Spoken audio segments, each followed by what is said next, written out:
que é a mão? Porque nós estamos lidando com a mão desde a mão de Balaque, não é? Que trazia nela a mão que precisa estar cheia de plenitude de Adonai.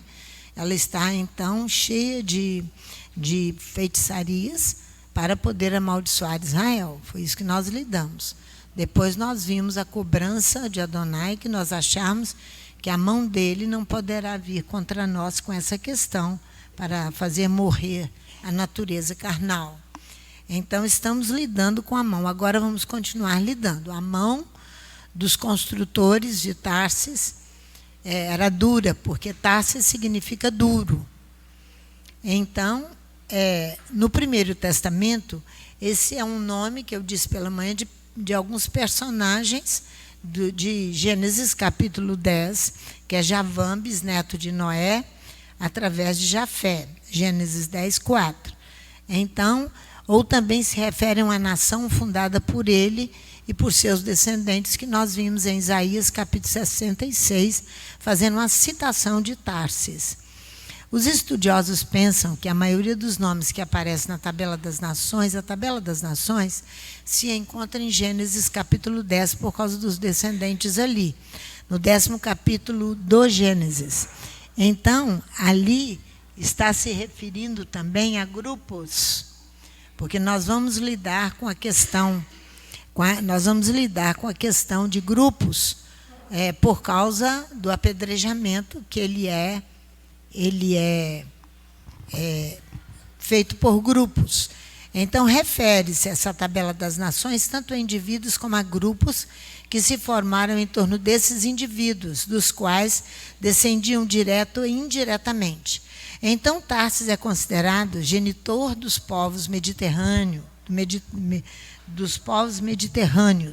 Alguns estudiosos identificam como habitantes da Península Ibérica, ou tartesianos, uma cidade do extremo ocidental do mar Mediterrâneo, nas proximidades do penhasco de Gibraltar, na Espanha.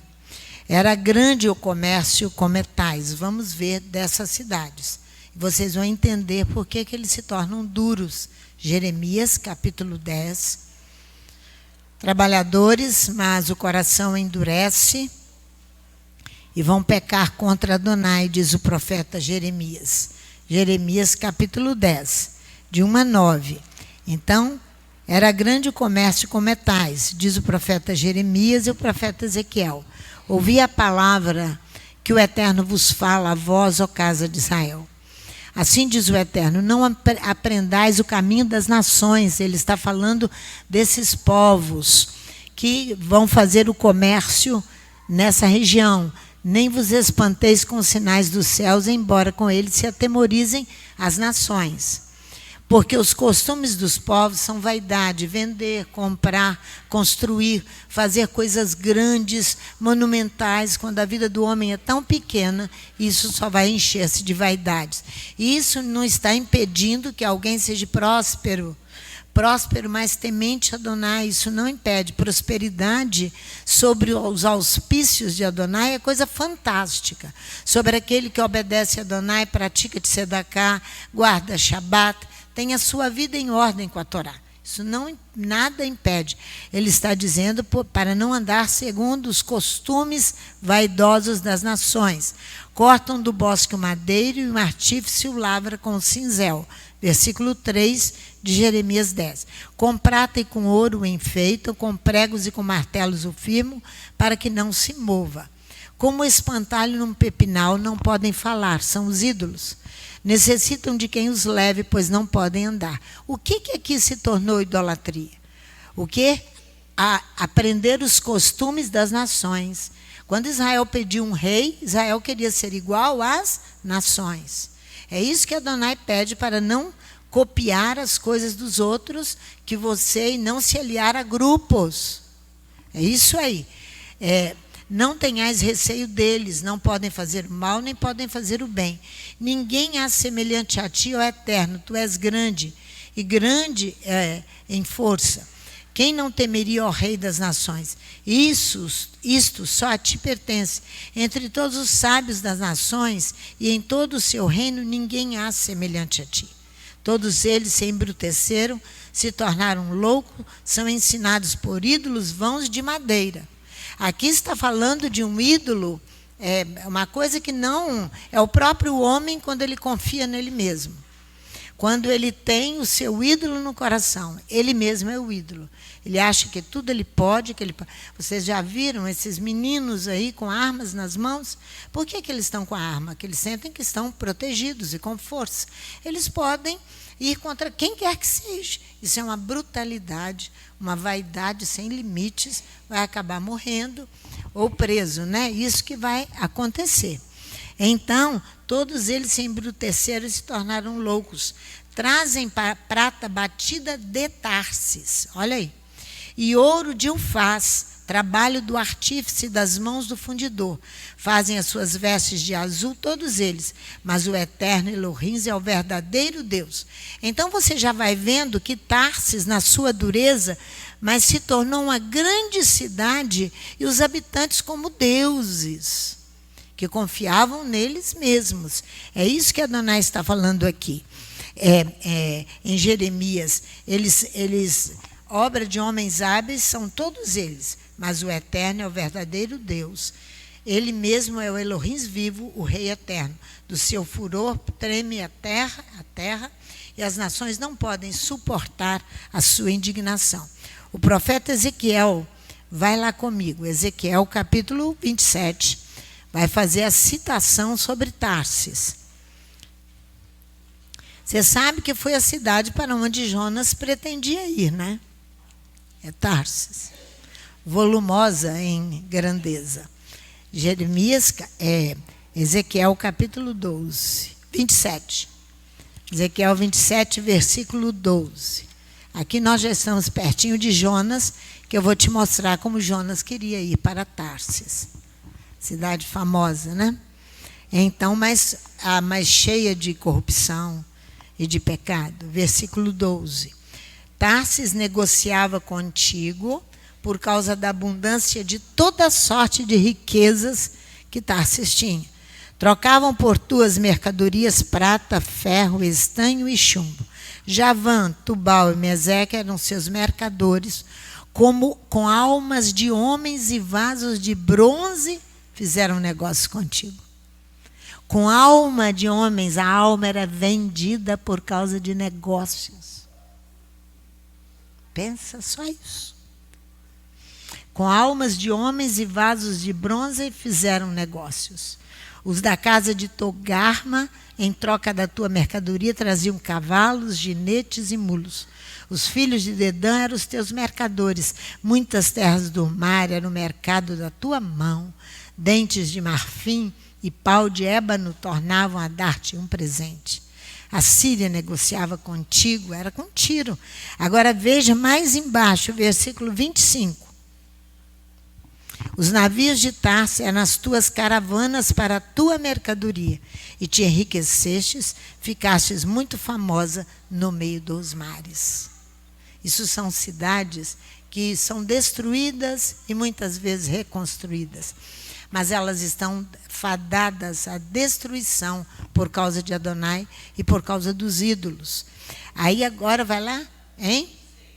26, os teus remeiros te conduzem sobre grandes águas, mas o vento oriental te quebrará no meio dos mares. Tá vendo? O juízo de Adonai vem acompanhando essas questões. Não disse? Tarsis significa duro. O coração do povo de Tarsis, devido à grandeza, se tornou implacável. Coração duríssimo.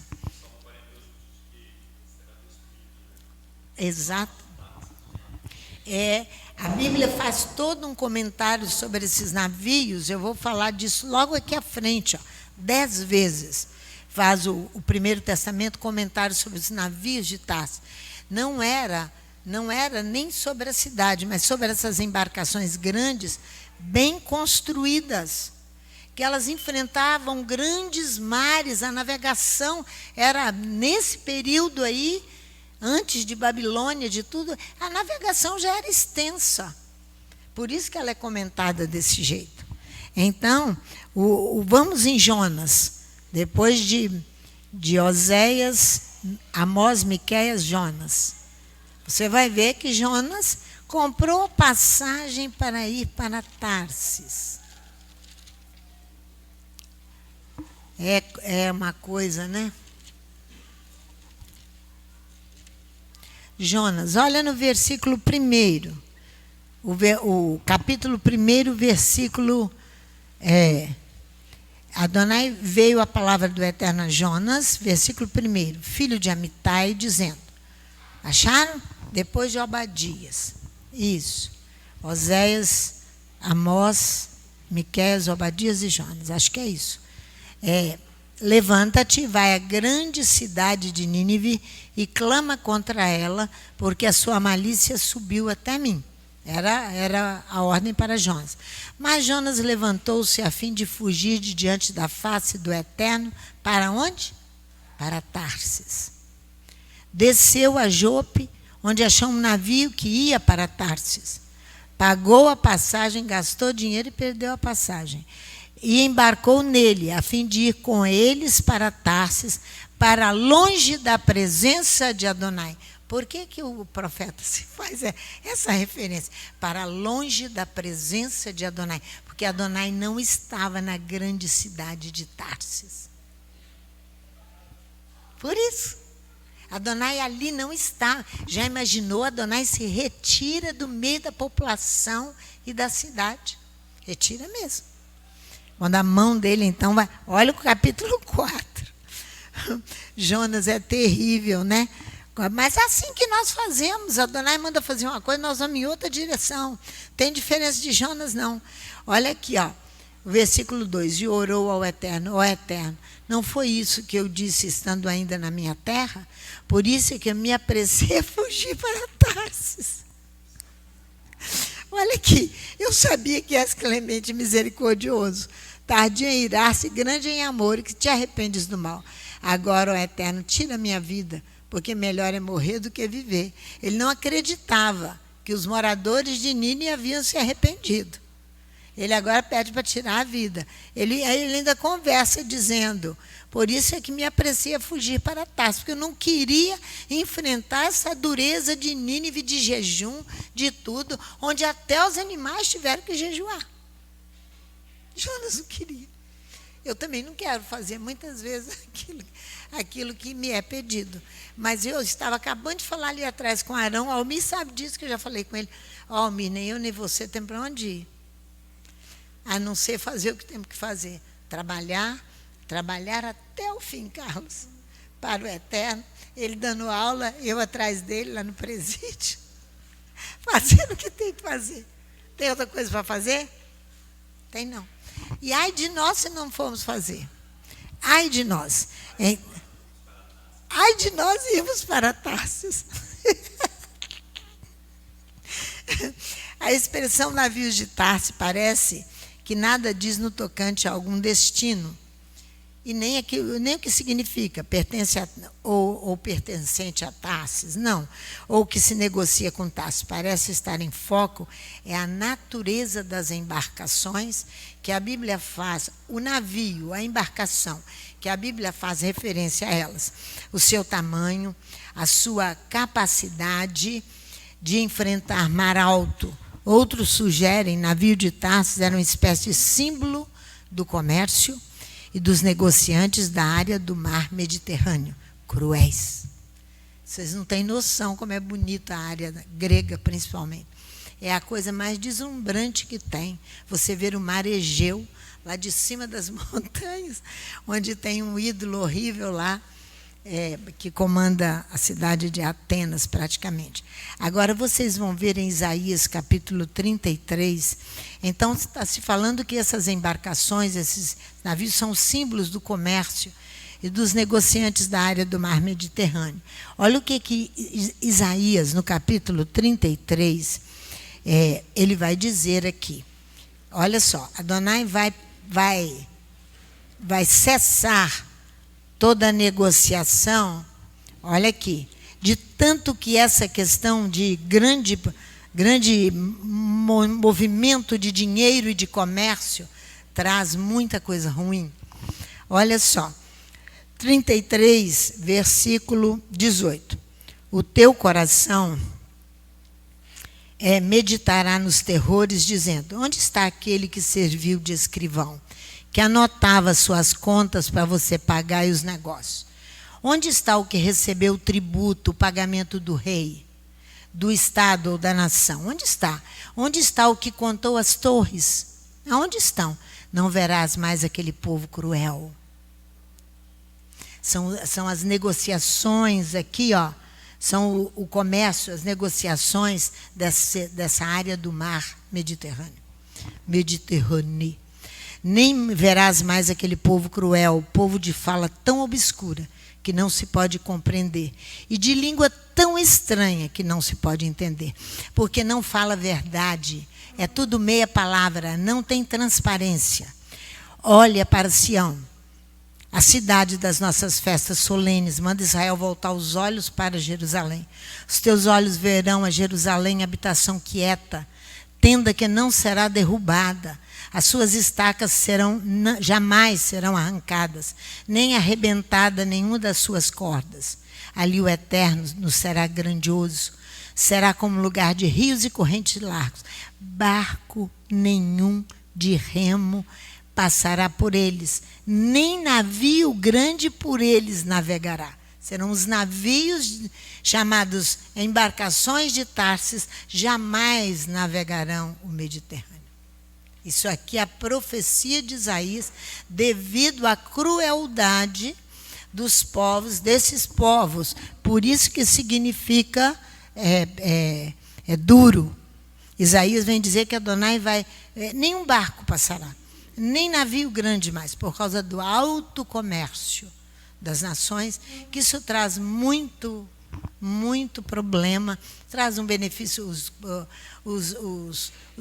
políticos, os grandes, adoram esses números. Aqui tem embarcações enormes no nosso porto. Isso aí tem tanta confusão e tanta perturbação de negócio, de mentira, de roubo, de tudo. É isso que Adonai está fazendo. Tarsis, no grego, é Tórsos. Ficava situada na planície ciliciana, nas margens do rio Cídino, a cerca de 16 quilômetros à beira-mar. Aqui nós já vamos ver Tarso em outro período, até chegarmos ao período do apóstolo Paulo, que é o domínio do Império Romano, onde toma Tarso. Então, as margens do rio Cídino, cerca de 16 quilômetros à beira-mar. Ali ficavam dos centros da civilização ao longo daquelas costas marítimas. Tarso contou com cerca de 500 mil de habitantes naquela época. Isso é considerado, para a época, uma população imensa. O curso inferior do rio Cídino era plenamente navegável, o que significa que Tarso operava como um porto de mar, mas não era mar. Não era mar. Esse porto foi habilidosamente construído pelas mãos dos tarsianos, construído em um lago entre a cidade e o mar. Então, isso gerou neles e houve atração do mundo, chamando... Olha o que resultou, o que tem de resultado da cidade do Rio de Janeiro. A cidade das nações. Não é? Todas as nações querem conhecer o Rio de Janeiro. Olha lá o estado que está.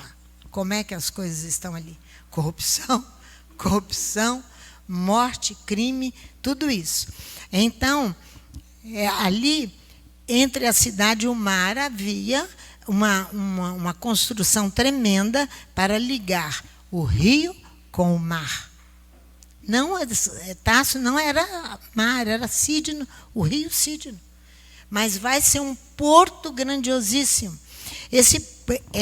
Com isso, os habitantes de Tarso, muitos se ufanavam de sua grandeza e das condições de sua cidade, e eles construíram com suas mãos uma cidade não insignificante, diz o apóstolo Paulo. Vai lá em Atos, capítulo 21, 39. Uma cidade não insignificante. Olha aqui, ele vai fazer uma citação dele, quando ele vai estar diante de Agripa, e vai dizer, olha o versículo,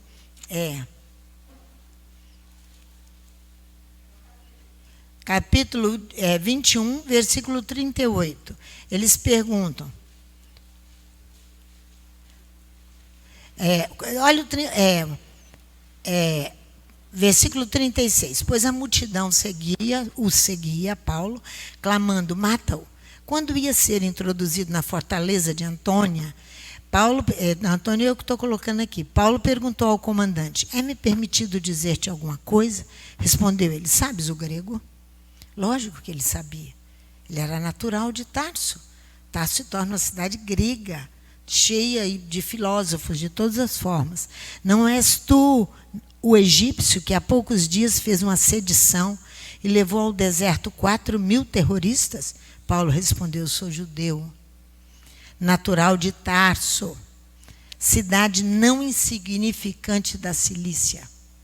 Viu? Rogo-te, porém, que me permitas falar ao povo. Eu sou judeu, natural de Tarso.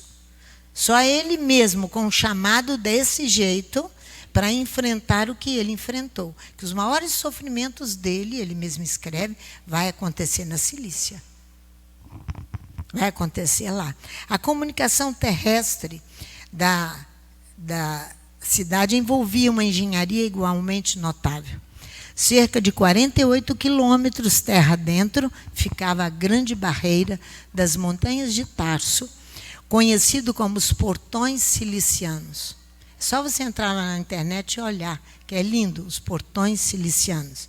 Os habitantes de Tarso haviam feito passar por essa estreita passagem uma de suas principais estradas. Portanto, a cidade ficava às margens do Mediterrâneo, numa de suas regiões onde a civilização se mostrava uma das mais brilhantes da face da terra, devido à mescla de culturas diversas que frequentava Tarso. Por isso que Jonas é muito esperto, eu vou para Tarso, né? Comprou passagem. Ali se encontrava o Ocidente e o Oriente ao mesmo tempo. Por esses próprios esforços, com as suas mãos carregadas de interesses, de ganância, de riqueza, de comércio e de tudo, os habitantes de Tarso tinham feito de sua cidade um ponto pivô das comunicações do Oriente. Então, depois disso, há 4 séculos depois, destituídos de qualquer... Os comentaristas falam que ficam um grande período destituídos de qualquer informação sobre Tarsis. Então, referente a Tarsis. Nesse tempo, a Síria e a Babilônia já haviam deixado de ser impérios. Por quê? Sardanapalo, que tinha sua imagem, que Paulo vê, a imagem fora da cidade, com o dedo em riste, era um príncipe assírio, o último príncipe assírio de Tarso. Era Sardanapalo. Depois nós vamos comentar mais um pouquinho sobre ele. Por isso que Adonai nos manda ir olhar a cidade, para nós podermos entender as acusações, o dedo em riste, o apedrejamento tão moderno nos nossos dias. A internet é uma colaboradora disso de forma muito grande. Por isso que a pastora Sandra pediu muito cuidado e muito cuidado, né? Então, a Síria e a Babilônia tinham deixado de ser impérios e a Pérsia governava a imensa área das terras até as margens do mar Egeu. Alexandre ataca a Pérsia, Alexandre o Grande. Ele vai atacar a Pérsia e vê que os motivos orientais eram os dominantes, os interesses orientais eram dominantes em Tarso, sugerindo que a influência grega ali era débil. O que ele vai fazer? Ele vai, então, introduzir a influência grega. Mais tarde, porém, a forte presença grega começa a evidenciar em Tarsis, porque fora integrada ao regime seleucida da Síria. Então, após a divisão em 4 do Em 4, o império de Alexandre o Grande, a cidade de Tarso, onde Paulo nasceu e se educou, estava tomando forma grega. Daí a pouco levanta o Império Romano, é onde entra Paulo em toda a história. Onde entra Paulo. Então, é uma cidade cheia de história, longa, belíssima, com uma riqueza cultural, segundo eles, mas junto com essa riqueza cultural vem a Torá esquecida, é afastada, não tem espaço para ela. Paulo que vai à Cilícia falar. Então, os romanos já avançavam rapidamente naquela direção. Quando Antíoco foi derrotado pelos romanos, a cidade de Tarso tornou-se parte de uma província do Império Romano na fronteira. Paulo, embora de etnia judaica, como vocês viram, foi um produto natural dessa cidade cosmopolita. Tarso fora o lugar do nascimento de um homem dotado de um chamamento espiritual sem limites. Só podia ser ele, que conhecia toda a cultura grega, e que foi implacável contra o pecado. Quando ele se converteu, quando ele teve a experiência com Adonai, ele foi implacável. Por isso que é lá que ele sofre muito. Um judeu cheio de Torá, porém sem o sopro sagrado para instruí-lo. Enquanto ele estava cheio de Torá, sendo educado em toda a tradição judaica, aos pés de Gamaliel, mas sem o sopro sagrado para instruí-lo. Vamos ver isso em Gálatas. Gálatas, capítulo 1, do versículo 6 ao 24. Só ele poderia fazer isso, conhecedor da região, para depois enfrentar os filósofos, que entendia de toda... Porque Tarso se torna uma cidade universitária, mais tarde. Atravessa um brilhante período, outro brilhante período da sua história, quando se torna Atenas do Mediterrâneo. Pensa só. Olha aqui, a partir do versículo 6.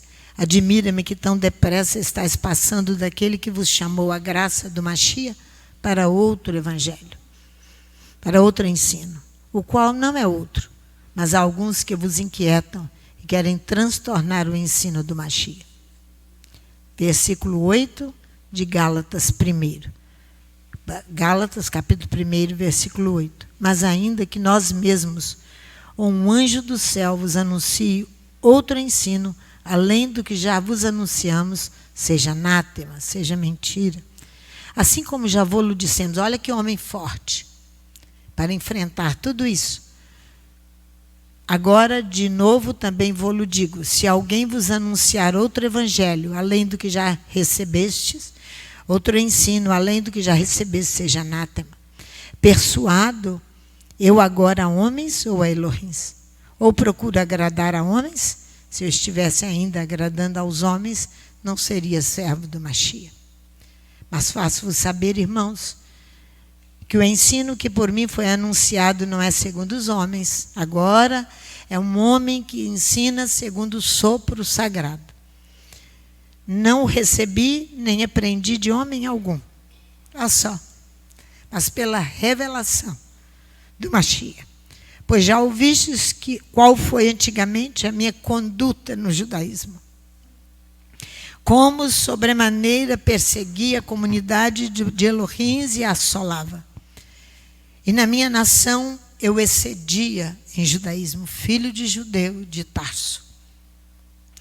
E muitos da minha idade, sendo extremamente zeloso da tradição de meus pais. Mas quando... Oi.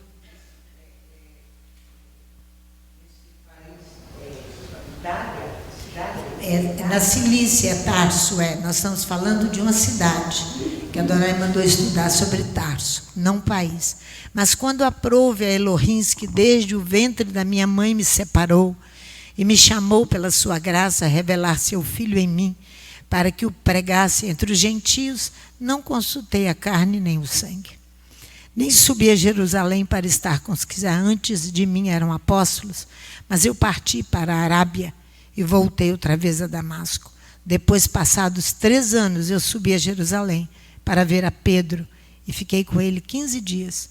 E não via nenhum outro dos apóstolos, senão Tiago, irmão do Senhor. Ora, acerca do que vos escrevo diante de Elohim, testifico que não minto. Depois fui para as regiões da Síria e da Cilícia. Eu não era conhecido de vistas das comunidades do Machia na Judéia. Somente tinha ouvido dizer, aquele que antes nos perseguia, agora anuncia a fé que outrora procurava destruir e glorificavam a Elohim a meu respeito. Pouco antes da época de Paulo, Tarso tinha atravessado um brilhante período de sua história, quando se tornou, então, Atenas do Mediterrâneo Oriental, uma cidade universitária, para onde convergiam homens de erudição que procuravam Tarso. Ali também era a sede de uma escola de filósofos, filósofos epicureus e estoicos, que desafiavam qualquer mente brilhante para desenvolver-se, para aprender a pensar e aprender a debater. Olha o que eu estou falando para você, o que os filósofos ensinavam: desenvolver-se brilhantemente para aprender a pensar, pensar segundo os homens, conforme a filosofia humana, conforme as ideias humanas, e aprender a debater. Aqui os filósofos nunca mandam você ir lá estar dentro de um presídio para ensinar lá. Eles nunca vão mandar você a ir a um hospital quando tem alguém lá necessitando. Isso não cabe em filosofia nenhuma. Ajudar a idoso, ajudar a criança vulnerável, ajudar aqueles que estão marginalizados. Você não vai encontrar isso. Você não vai. Muitas das dificuldades por Paulo experimentadas, alistadas por ele, tiveram lugar na Cilícia. Veja aqui, em 2 Coríntios, volta um pouquinho as suas páginas aí, capítulo 11, versículo 24 a 27.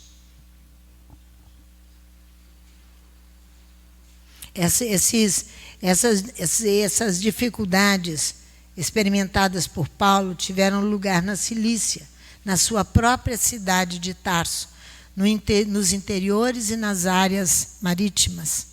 Olha aqui, versículo 24 de 2 Coríntios 11. 5 vezes recebi dos judeus uma quarentena de açoites menos 1. 3 vezes fui açoitado com varas. 1 vez fui apedrejado. 3 vezes sofri naufrágio. 1 noite e 1 dia passei no abismo. Em viagens, muitas vezes, em perigos de rios, em perigos de assaltantes, em perigos entre patrícios, em perigos dos gentios, em perigos na cidade, em perigos no deserto, em perigos no mar, em perigo entre os falsos irmãos. Em trabalho e fadiga, em vigílias muitas vezes, em fome e sede, em jejum muitas vezes, em frio e nudez. Além das coisas exteriores, ao que diariamente pesa sobre mim o cuidado de todas as comunidades. Quem enfraquece, que também eu não enfraqueça. Quem se escandaliza, que eu não me abrase. Se é preciso gloriar-me-ei no que diz respeito à minha fraqueza. O Elohim e Pai de nosso Adão e Yeshua HaMashiach, que é eternamente bendito, sabe que não minto. Em Damasco, que governava sobre o rei Aretas, pôs guardas às portas das cidades dos damascenos para me prenderem, mas por uma janela da muralha desceram-me num grande cesto e assim escapei das suas mãos. Essas condições aí, os filósofos não vivem. Os que enganam as pessoas ensinando uma vida fácil com Adonai. É a porção dessa semana. 1 Coríntios. Exatamente. Quando Paulo faz menção em 1 Coríntios 15, versículo 32, mas eu quero primeiro da expressão comamos e bebamos, porque depois morreremos. Ele ali está escrevendo o maior tratado de ressurreição dos mortos. Ele ali está escrevendo aquele texto que nós citamos pela manhã, Deuteronômio 32, versículo 39. Eu mato e eu faço viver. É a ressurreição dos mortos que tem que anteceder a era messiânica, para que nós possamos estar inteiros e receber nosso Mashiach. Tem que renunciar a estas coisas. Vamos lá em Isaías, no capítulo 22, que Isaías vai fazer menção dessa expressão, comamos e bebamos, porque amanhã morreremos. Isso é dito, é ditado popular em meio a todas as filosofias. Olha aqui, Isaías capítulo 22, ele vai fazer a citação no seu maior tratado de ressurreição dos mortos. Olha aqui para você ver.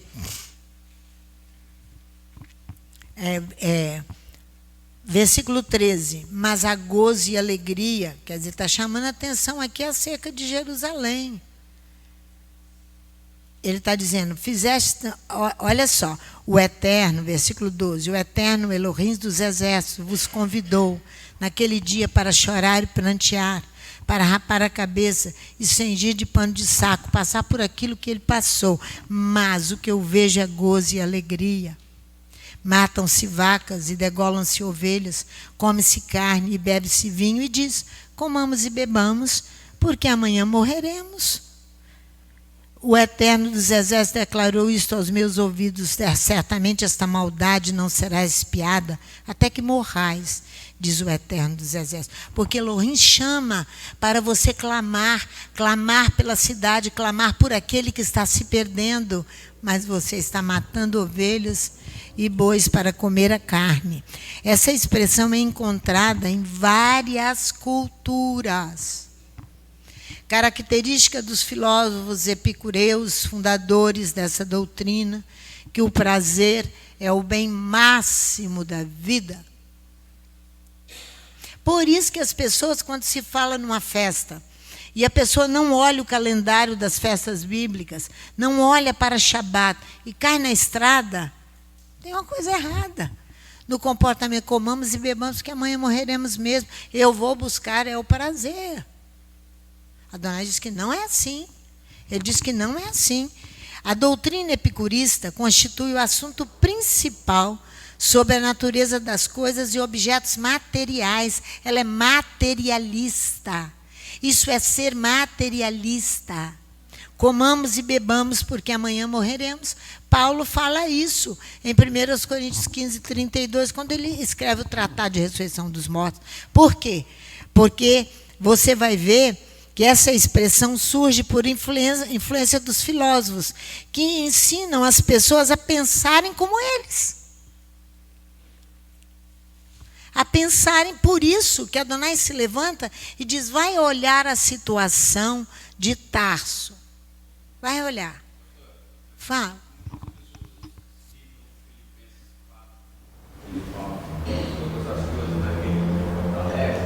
E cai na estrada.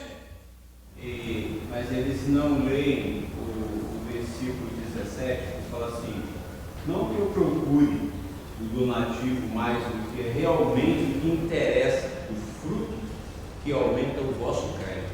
Isso. O fruto, qual o fruto que aumenta o crédito? É a de Tzedakah que vai aumentar o crédito. É a sua fidelidade a Adonai nos festivais, no Shabat, deixar o seu conforto para poder servir a Adonai. É isso aí.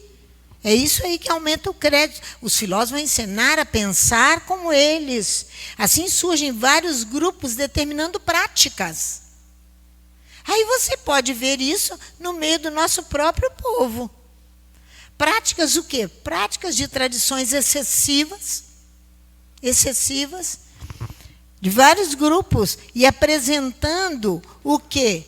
O mesmo comportamento e as mesmas atitudes com objetivo comum, condicionar a coesão de seus membros, tornando um conjunto de elementos da mesma natureza para fazer frente a alguma coisa. Fala.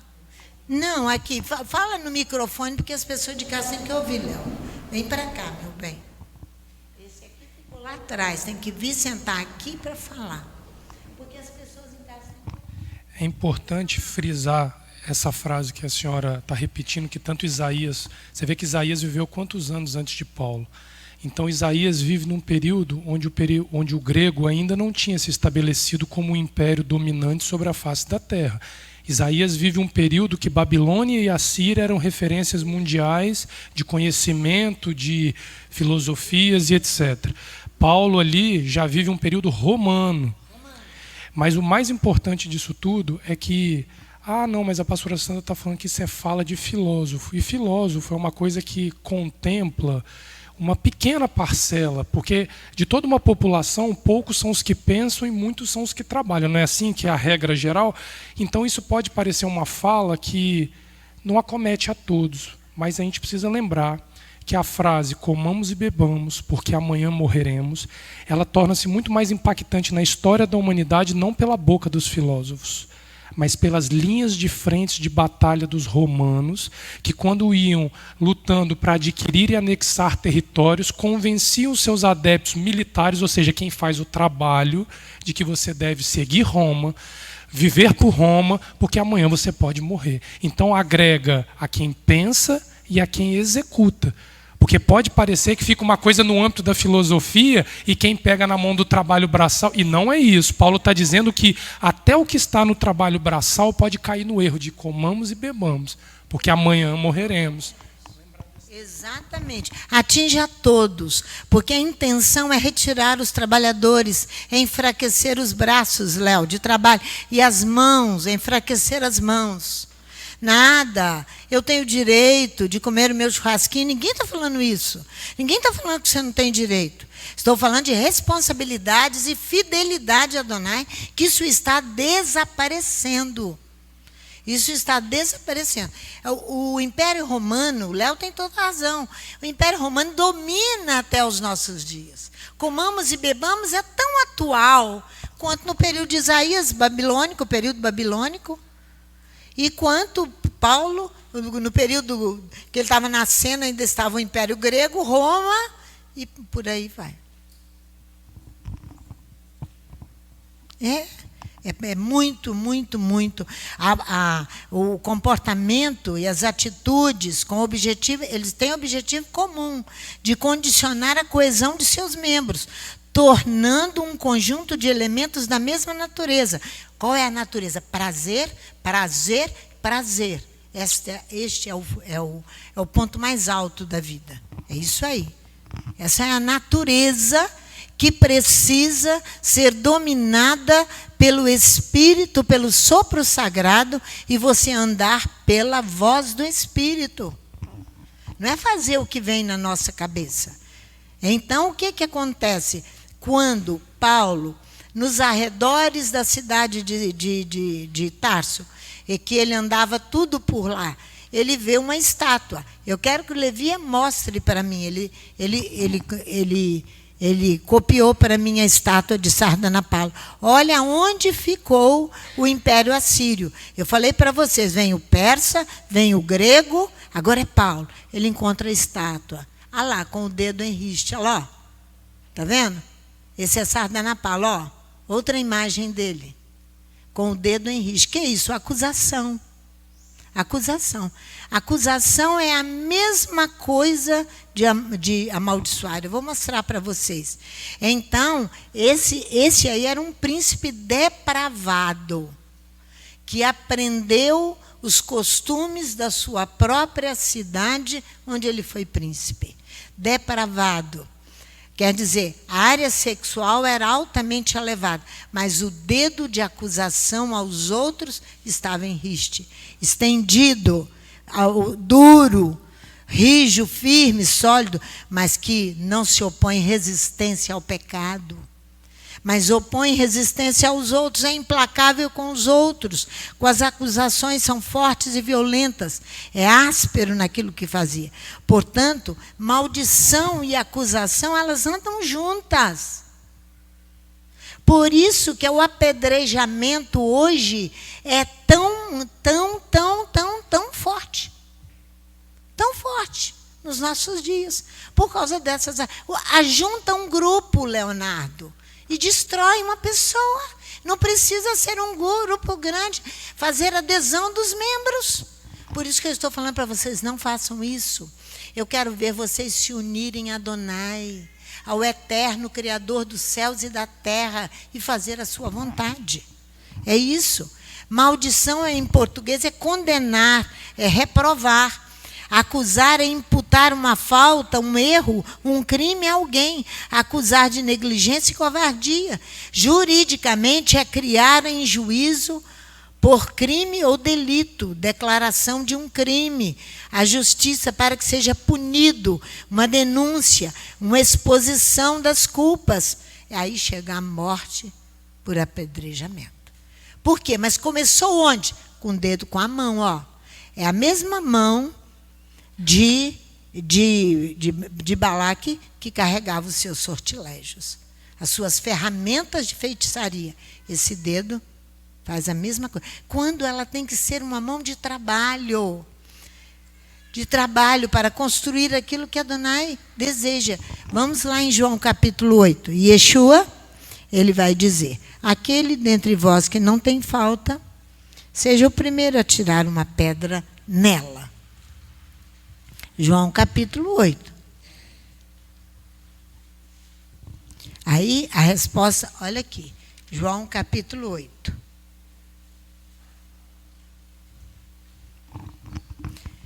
Olha o versículo 5. Na Torá nos ordenou Moisés que tais mulheres, João 8, versículo 5, tais mulheres sejam apedrejadas. Ora, o que dizes? Eles usavam esta pergunta como armadilha para terem de que acusá-lo. Mas Jesus se inclinou e começou a escrever na areia. Eles estão dizendo sobre Levítico 20, 10, Deuteronômio 22, que autoriza o apedrejamento por adultério, autoriza o apedrejamento por causa de pecados graves, pecados religiosos graves, pecados graves. O Talmude vai comutar a pena de apedrejamento para estrangulamento. O Talmude vai comutar a pena de apedrejamento para estrangulamento. Talmude babilônico, Sanhedrin 51. Estrangular é fazer alguém perder a respiração. Você mata lentamente e silenciosamente. O apedrejamento vai fazer barulho público. O Talmude, então, vai optar por estrangulamento. Perder a respiração, a vida, apertando o pescoço, abafar, reprimir e sufocar. Impedir a passagem, o acesso e o desenvolvimento com as questões espirituais, o crescimento de relacionamento com Adonai. Por causa, muitas vezes, de acusações que precisamos saber antes se são falsas ou se são verdadeiras. A pessoa torna-se impiedosa com tudo que se refere à pureza das descendências familiares, tribais. Então, opta pelo estrangulamento, que ele é silencioso. Eles dizem isso para pô-lo à prova, para ter de que acusá-lo, mas Yeshua inclina-se e com o dedo ele escreve na terra. Ó, ele começa a escrever. Muitos desejariam saber qual é o mistério que se encontra naquela escrita de Yeshua. Muitos desejariam saber. Muitos. Mas não sabe. Não sabe. O que ele escreve? Mas é saudável nos reportar a outro mistério, o nascimento de Yeshua de forma sobrenatural.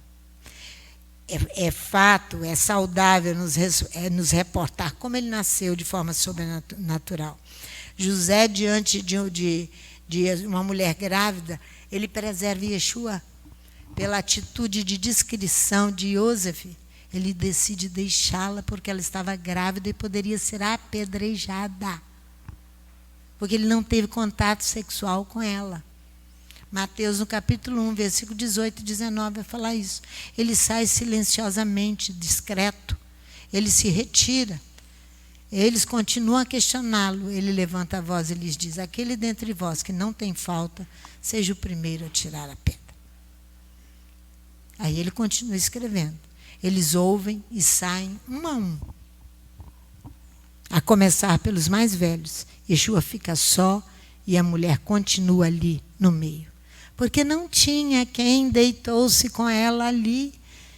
Não tinha como julgar. Ela pecou sozinha ali? Não. Para um adultério, não. Não tinha como ele julgar. Nós devemos notar a honestidade desses homens. Quando eles estavam prontos a apedrejar a mulher. Eles não aceitam mentira. Você já pensou nisso?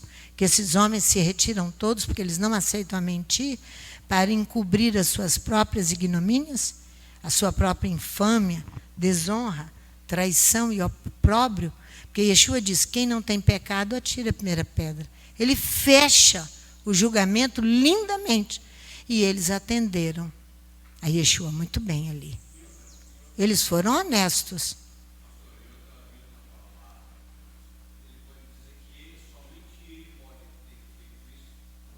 Quem? Yeshua?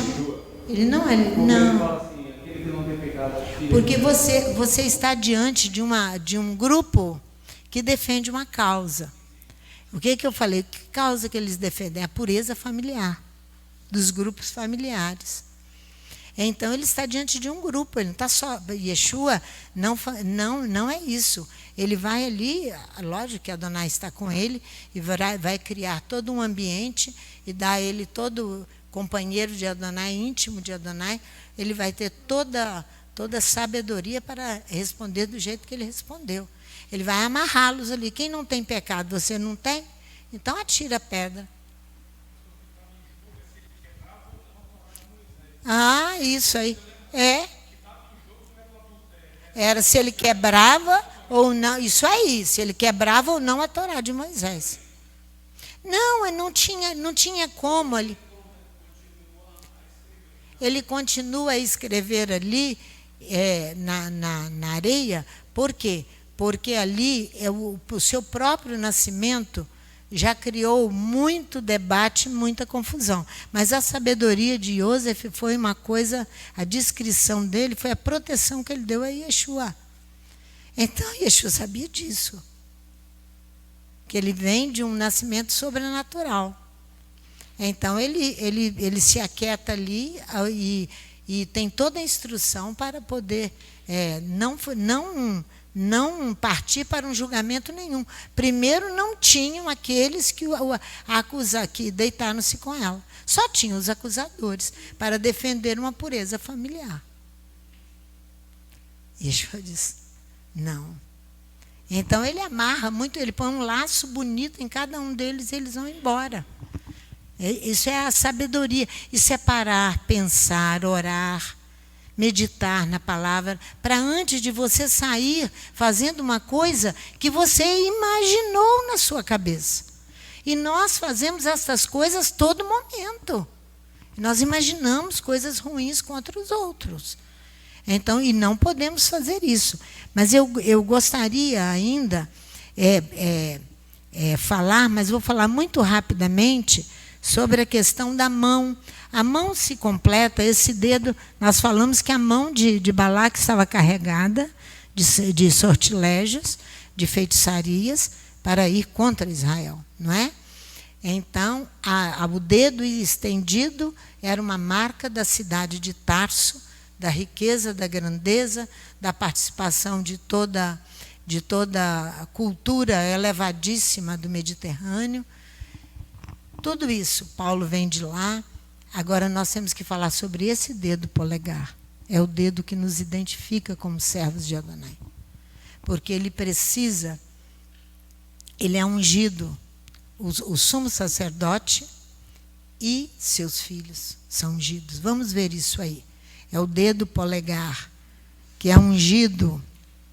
Precisa ser ungido o polegar da mão direita e o polegar do pé direito, ocasião da consagração do sumo sacerdote. Vamos lá em Êxodo 29. Pode ir em Levítico 8, 23 e 24. Tem Êxodo 29 e 20 também. e sobre a orelha direita. A cerimônia prevê que o sacerdote deve ouvir, trabalhar e andar para o eterno. Olha aqui, Levítico.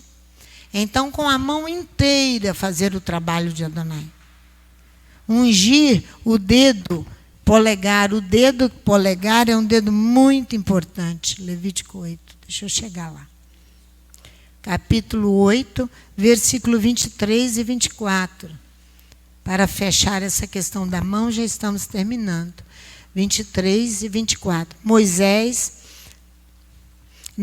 Versículo 22. Então fez chegar o outro carneiro, o carneiro da consagração, e Arão e seus filhos puseram as mãos sobre a cabeça do carneiro. Moisés o imolou, tomou do seu sangue e pôs sobre a ponta da orelha direita de Arão, e sobre o polegar da sua mão direita, e sobre o polegar do seu pé direito.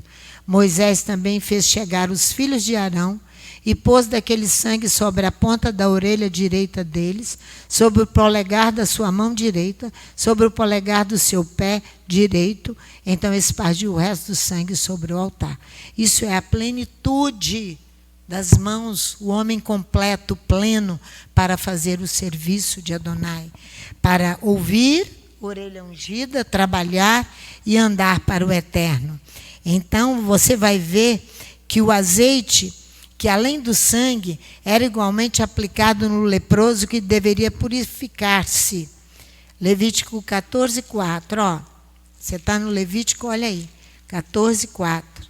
Devia ser aplicado para o sacerdote ordenará que, por aquele que deve ser purificado, se tomem 2 aves vivas e limpas, madeira de cedro, carmesim e isopo.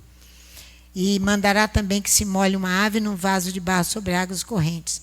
Aí e vai, mano, eu quero ver onde está, vai soltar a ave, aquele que lavará suas vestes, banhará o corpo. Peraí, aonde que, peraí, 14, isso aí. O sacerdote tomará do sangue da oferta pela culpa e o porá sobre a ponta da orelha direita daquele que deve ser purificado, sobre o polegar da sua mão direita e sobre o polegar do seu pé direito. Então, essa é a purificação do leproso, que você está vendo aí. Ó, a purificação deve acontecer assim. Está vendo? O sangue é depositado sobre ele, o ministrante coloca no lobo da orelha direito de quem se purifica, no polegar da mão direita e no polegar do pé direito. A purificação do sarnento segue os ritos aplicados na investidura dos sacerdotes. O homem purificado, ele é marcado com o sangue do sacrifício na extremidade dos seus membros. O polegar da mão direita e o polegar do pé direito, assim como o lóbulo da sua orelha direita, para significar que seus pensamentos, suas ações, em tudo que a sua mão agarrar, e por todos os lugares onde for ele se conduzirá, de acordo com a exigência do sangue que o purificou. Que sangue que nos purificou? Que sangue? O sangue do Mashiach que nos purificou. Então, nós temos que andar, olha aqui, segundo conduzirá de acordo com a exigência do sangue que o purificou. Purificou a orelha para ouvir, o polegar direito e o polegar do pé direito. O polegar do dedo mais grosso é o mais curto da mão, oposto aos outros 4 dedos. Ó, olha aqui. No homem, no primata, na zoologia, é a ordem de mamíferos que compreende o homem e os animais, que a ele mais se assemelham. No hebraico, é borren yad, polegar da mão. A palavra borren yad é utilizada por 2 vezes em Jeremias 1, versículos 6 e 7. O polegar constitui, eu estou correndo aqui, vocês não reparam não, um dos mais versáteis dedos das mãos, é o polegar. Sua ligação direta ao pulso permite e facilita sua rotação, e uma posição em que sua ponta fica diretamente oposta às pontas dos outros 4 dedos da mão. Olha aí. A experiência demonstra que a perda do polegar deixa a mão severamente aleijada e limitada. Severamente. Você vai ver na conquista de Canaã que Adonai manda que Judá e Simeão subam. Vai lá. Juízes capítulo 1. Vai lá. Juízes capítulo 1. Vamos ver isso ali. Olha o que Adonisedeque vai dizer quando Judá amputa seus polegares. Olha aqui. Ele vai deixá-lo completamente limitado, vai deixar Adonisedeque limitado, incapaz de trabalhar, de tão severa que é amputar o dedo polegar. Léo sabe melhor que eu. Olha aqui, depois da morte de Josué, versículo 1 do capítulo 1 de Juízes, os filhos de Israel perguntaram ao Eterno: quem dentre nós subirá primeiro aos cananeus para pelejar contra eles? Respondeu o Eterno: Judá subirá. Entreguei a terra nas suas mãos. Então disse Judá a Simeão, seu irmão: sobe comigo a herança que me coube por sorte, e pelejemos contra os cananeus, e também eu subirei contigo à tua herança que te coube por sorte. E Simeão partiu com ele. Subiu Judá, e o Senhor lhe entregou nas mãos os cananeus, os ferezeus, e feriram deles em Bezeque a 10.000 homens. Acharam Adoni-Bezeque em Bezeque, e pelejaram contra ele, e feriram os cananeus e os ferezeus. Adoni-Bezeque fugiu, mas o perseguiram e o prenderam, e cortaram-lhe os polegares das mãos e dos pés. Então disse Adoni-Bezeque: olha aqui, 70 reis com os polegares das mãos e dos pés cortados apanhavam as migalhas debaixo da minha mesa. Assim como eu fiz, assim Elohim me pagou. Ele fez isto com 70. Adoni-Bezeque era cananeu. Fez isso com 70 reis, olha aqui, que comiam das migalhas da minha mesa. Assim como eu fiz, assim Elohim me pagou. Vai cortar os polegares das mãos e dos pés e torná-lo incapaz. E trouxeram a Jerusalém, e ele morreu ali. Olha a importância de nós cuidarmos das nossas mãos, com aquilo que nós carregamos nelas. Elas precisam estar cheias de plenitude, de trabalho, não deixá-las sem tarefas para fazer. Não. Quando um homem causa degeneração ao seu concidadão, é feito com ele, como ele fez. Isso diz a Torá. A tradição diz que qualquer feito do homem que causa ao outro um prejuízo obriga o culpado a reparar o prejuízo. Não se trata de furar um olho de quem tiver furado um olho. Não é isso não.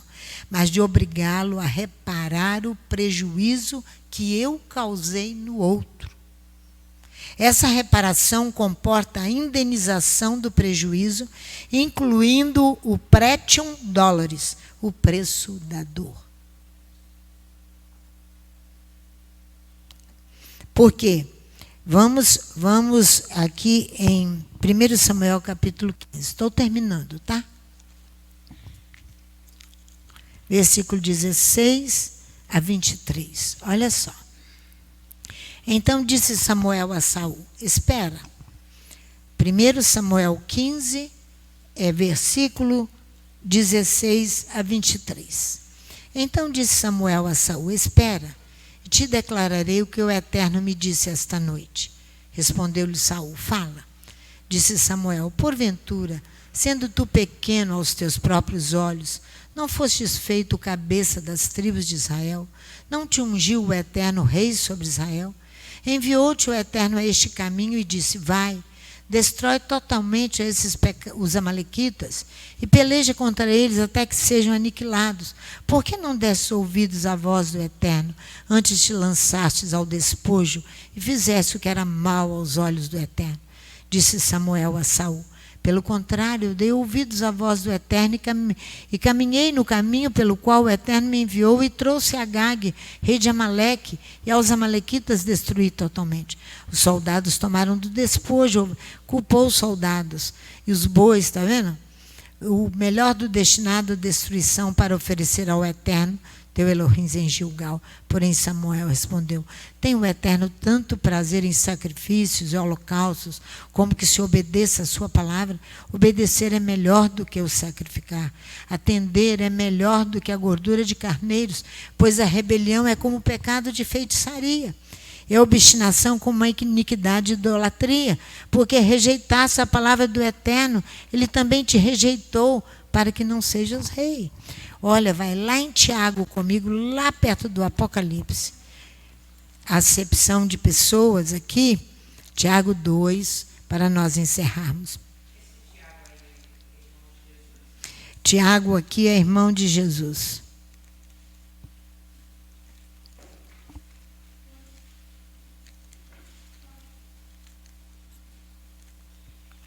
Tiago, capítulo 2. Fazer acepção de pessoas, porque as acusações, os grupos que se unem para finalizar um processo, acaba fazendo exatamente isso aqui que Tiago agora vai falar aqui. Espera aí que eu não cheguei em Tiago. Judas, Pedro,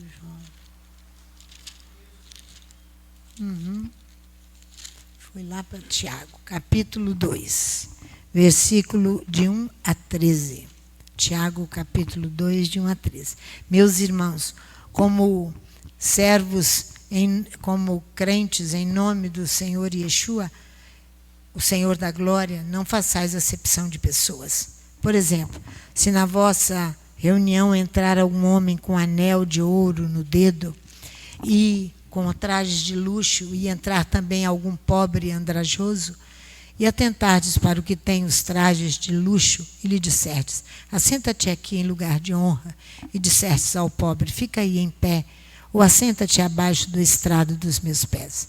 Não façais distinção entre vós mesmos, e não vos tornais juízes movidos de maus pensamentos? Ouvi, meus amados irmãos, não escolheu Elohim aos que são pobres aos olhos do mundo para serem ricos na fé, e herdeiros do reino que prometeu aos que o amam? Mas vós desonrastes o pobre. Não são os ricos que vos oprimem e vos arrastam aos tribunais? Não são eles os que blasfemam o bom nome daquele a quem pertenceis? Todavia, se cumprirdes a Torá real, encontrada na Escritura, amarás o teu próximo como a ti mesmo, fazeis bem. Mas se fazeis acepção de pessoas, cometeis pecado, sendo arguídos pela Torá como transgressores. Pois qualquer que guardar toda a Torá, mas tropeçar em um só ponto, torna-se culpado de todos. Pois aquele que disse: não adulterarás, também disse: não matarás. Ora, se não adulteras, mas matas, tornas-te transgressor da Torá. Falai de tal maneira, e de tal maneira procedei como aqueles que hão de ser julgados pela Torá da liberdade, porque o juízo será sem misericórdia para aquele que não usou de misericórdia. A misericórdia triunfa sobre o juízo. Amém? Que o Eterno nos abençoe, nos dê uma boa semana de descanso, de trabalho, não de descanso, mas de trabalho, e preservando a nossa fidelidade ao Eterno, e as nossas mãos prontas para servir tanto ao pobre quanto ao rico, todo aquele que necessita do nosso amparo e da nossa ajuda, e que deseja a nossa ajuda e o nosso amparo e a nossa assistência. Que o Eterno nos abençoe em nome de Yeshua.